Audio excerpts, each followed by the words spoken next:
Time for business now. Charles Pellegrin is with us. He's going to start with the latest developments in the largest crypto heist in history. That's right. I'm referring to the theft of $1.5 billion worth of crypto assets last week on the Dubai-based cryptocurrency exchange Bybit. And this Wednesday, the U.S. Federal Bureau of Investigations has formally accused a North Korean group of being behind that hack. The FBI pointed the finger at a group called TraderTraitor, also known as the Lazarus group, who are now converting their stolen assets into Bitcoin and other virtual assets dispersed across thousands of addresses on multiple blockchains, with an end goal of laundering their ill-gotten gains and finally converting them into fiat currency. It also encouraged private sector entities to help freeze those assets. The Bybit exchange itself actually has offered a 10% bounty to any crypto sleuths out there able to help. With the community rising up to that challenge, currently over 3% of the stolen funds have been successfully frozen. So what do we know then about this North Korean hacking group? Well, the Lazarus group gained notoriety about a decade ago when it was accused by the U.S. of hacking into Sony Pictures around the time the studio was going to release the comedy film The Interview, which mocked the North Korea regime and its leader Kim Jong-un.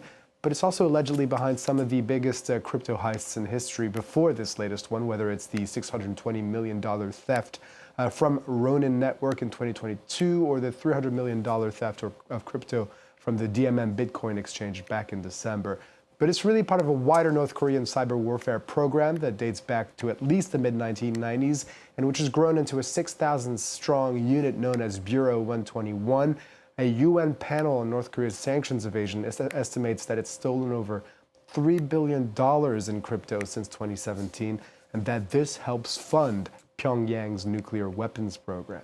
And that hack has had a pretty sobering effect on the value of cryptocurrencies. Chief among them, Bitcoin, the leading cryptocurrency, had hit new record highs of over $100,000 a month ago in the wake of Donald Trump taking office as a pro-crypto president. But since then, since the hack last Friday, it's significantly fallen to below $85,000 per Bitcoin. That hack really raising concerns about how secure the blockchain can actually be, and also comes on the back of other negative press for cryptocurrency, notably a meme coin scandal in Argentina involving its president Javier Milei, with lots of different people losing a lot of money. As Bitcoin is becoming more and more mainstream, and it is also beginning to react to the same sort of macroeconomic factors as the stock market. So the inflation reports and tariff threats that have rattled equity markets could also be having an impact on cryptocurrency trading as well.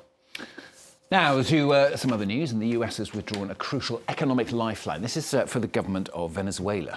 President Donald Trump announced Wednesday that a permit which has allowed US energy giant Chevron to export Venezuelan oil will be canceled this week. The exemption permit was put in place under Joe Biden in exchange for Venezuela agreeing to hold free and fair elections and to take back deportees from the U.S. Trump says neither of those promises have been kept.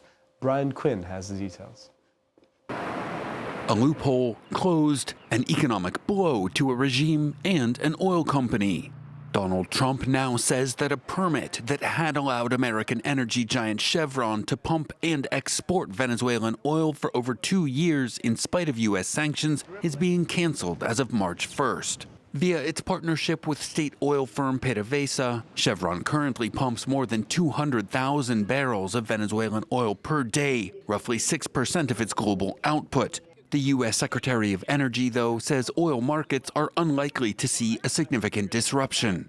America is by far the largest producer of oil and natural gas. If we can grow that production, small interruptions from other nations will not reduce in a net reduction in supply.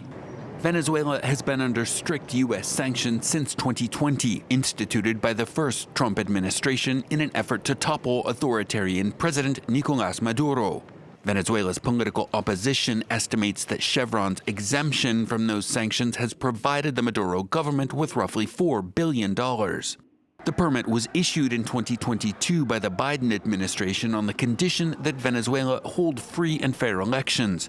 But in 2024, after banning the strongest candidate to challenge him, Maduro claimed victory for a third term in office, despite significant evidence that he had, in fact, lost.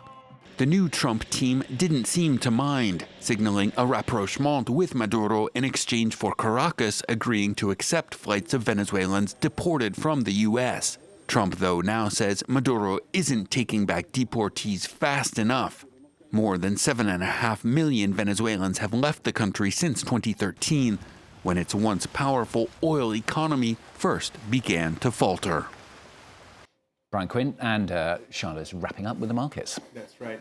We're seeing a lot of red at the open on the major European bourses amid Trump's tariff threats of 25% against all imports from the bloc, saying that those could come into effect very soon. The FTSE in London down 0.5%, and the DAX in Frankfurt down almost 1% lower at the open. Charles, thank you very much. Charles Pellegrin with Business on France 24.